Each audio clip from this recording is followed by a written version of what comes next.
एक बार एक गांव मोहनपुर में एक धनीराम सेठ नाम का एक आदमी रहता था। धनीराम गांव के सबसे अमीर आदमी थे और उनके पास बड़े बड़े खेत, गहनों के बक्से और एक भव्य हवेली थी। लोग उनकी संपत्ति देखकर हैरान होते थे, लेकिन साथ ही उनसे डरते भी थे। सेठ धनीराम का स्वभाव अत्यंत कंजूस और लालची था। वे हमेशा अधिक से अधिक पैसा कमाने के लिए नए नए तरीके सोचते रहते थे। उनके लिए दूसरों की ज़रूरतें और परेशानियां कोई मायने नहीं रखती थी। एक दिन गांव का एक गरीब किसान रामलाल, जो कई दिनों से बीमार था, सेठ धनीराम के पास मदद के लिए पहुंचा। रामलाल ने विनम्रता से कहा, सेठ जी, मेरी फसल इस बार पूरी तरह बर्बाद हो गई है। मेरे पास अब खाने को भी कुछ नहीं है। अगर आप कुछ पैसे उधार दे दें तो मैं अपनी ज़मीन पर दोबारा खेती शुरू कर सकूंगा। सेठ धनीराम ने उसकी बात सुनकर ठंडे स्वर में कहा, रामलाल, मैं तुम्हारी मदद कर सकता हूँ, लेकिन इसके बदले तुम्हें अपनी सारी ज़मीन मेरे नाम करनी होगी, और अगर तुम समय पर कर्ज नहीं लौटा पाए तो यह ज़मीन मेरी हो जाएगी। रामलाल को यह शर्त मंजूर नहीं थी, लेकिन भूख और बेबसी के कारण उसने मजबूर होकर ज़मीन गिरवी रख दी। सेठ ने उसे कुछ पैसे दिए, लेकिन इतने कम कि वह मुश्किल से कुछ दिनों का ही गुजारा कर सकेगा। सेठ की चालाकी गांव में चर्चा का विषय बन गई थी। सेठ धनीराम ने रामलाल जैसे कई किसानों की जमीनें और संपत्ति हड़प ली। गांव में धीरे धीरे सब लोग उसकी चालाकी को समझने लगे, लेकिन उसके खिलाफ कुछ करने की हिम्मत किसी में नहीं थी। सेठ ने अपने घर में सोने चांदी के बक्सों का ढेर लगा लिया था, लेकिन फिर भी वह संतुष्ट नहीं था। एक रात सेठ ने अपने नौकर से कहा, मुझे लगता है कि अब समय आ गया है कि मैं अपने खजाने को और बड़ा करूं। इस गांव से बाहर के इलाकों में भी मेरा नाम होना चाहिए। कल से तुम लोग जंगल के पास की ज़मीनों पर कब्जा करना शुरू कर दो। जंगल के पास की जमीनों पर कब्जा करते समय सेठ की मुलाकात एक साधु से हुई। साधु लंबी दाढ़ी और चमकती आंखों वाले व्यक्ति थे।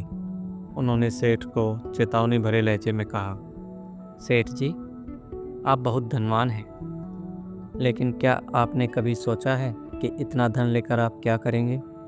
जीवन का असली सुख धन में नहीं, दूसरों के साथ बांटने में है।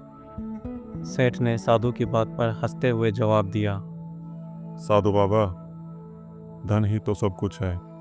जितना धन होगा उतनी ही सुख सुविधा होगी। साधु ने गंभीर स्वर में कहा, धन केवल ज़रूरतों को पूरा करने का माध्यम है, लेकिन जब लालच हद से बढ़ जाए तो यह विनाश का कारण बनता है। सावधान रहना। सेठ ने साधु की बात को मजाक में टाल दिया और वहां से चला गया। कुछ दिनों बाद सेठ को जंगल के कोने में एक प्राचीन नक्शा मिला। नक्शे पर एक खजाने का जिक्र था, जो उसी जंगल की गुफा में छिपा हुआ था। सेठ को लगा कि अगर वह खजाना मिल जाए तो वह दुनिया का सबसे अमीर आदमी बन सकता है। उसने अपने नौकरों को बुलाया और आदेश दिया, इस नक्शे के अनुसार उस गुफा तक पहुंचने की तैयारी करो। मुझे वह खजाना चाहिए, चाहे कुछ भी हो। सेठ धनीराम अपने नौकरों के साथ गुफा तक पहुंचा। गुफा के प्रवेश द्वार पर जाते ही एक आवाज़ आई, यह खजाना उन्हीं का है जिनका दिल पवित्र है और जिनका लालच उन पर हावी नहीं है। सेठ ने इस चेतावनी को नज़रअंदाज कर दिया और गुफा में प्रवेश कर गया। गुफा के अंदर अंधेरा था। अचानक रास्ते में एक बड़ा पत्थर लुढ़कने लगा। सेठ के नौकर डर कर पीछे हट गए, लेकिन सेठ ने चतुराई से पत्थर को पार कर लिया। उसने सोचा, मुझे डरने की ज़रूरत नहीं है, यह सब केवल मुझे खजाने से दूर रखने के लिए है। गुफा के अंदर एक और कमरा था। उस कमरे में सोने के सिक्कों और हीरे जवाहरात से भरे बर्तन रखे थे। सेठ ने जैसे ही उन सिक्कों को छूने की कोशिश की, तभी कमरे से आवाज़ आई, अगर तुमने इन सिक्कों को उठाया तो तुम्हारी सबसे कीमती चीज़ चली जाएगी। सेठ ने इस चेतावनी को नज़रअंदाज कर दिया और सिक्के बटोरने लगा। तभी अचानक उसका सबसे विश्वास पात्र नौकर बेहोश होकर गिर पड़ा।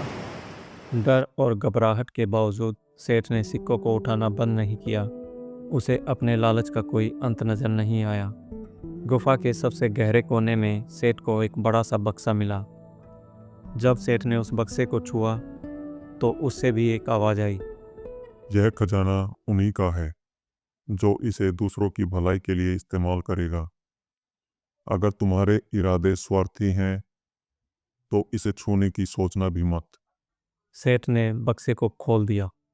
बक्से के अंदर एक अद्भुत प्रकाश फैला और उसके चारों ओर अजीब घटनाएं होने लगी। गुफा हिलने लगी और सेठ ने देखा कि उसका सारा सोना दौलत अब गायब हो रही है।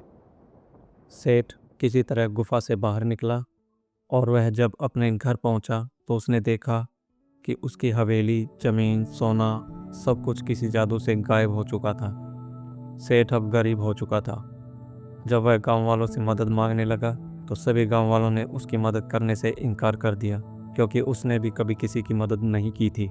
इस तरह सेठ धनीराम को यह बात समझ आ गई कि उसने हमेशा बहुत लालच किया है और कभी किसी का भला नहीं किया है, लेकिन अब उसका सब कुछ छीन चुका था। इस तरह धनीराम गांव का सबसे गरीब आदमी बन गया।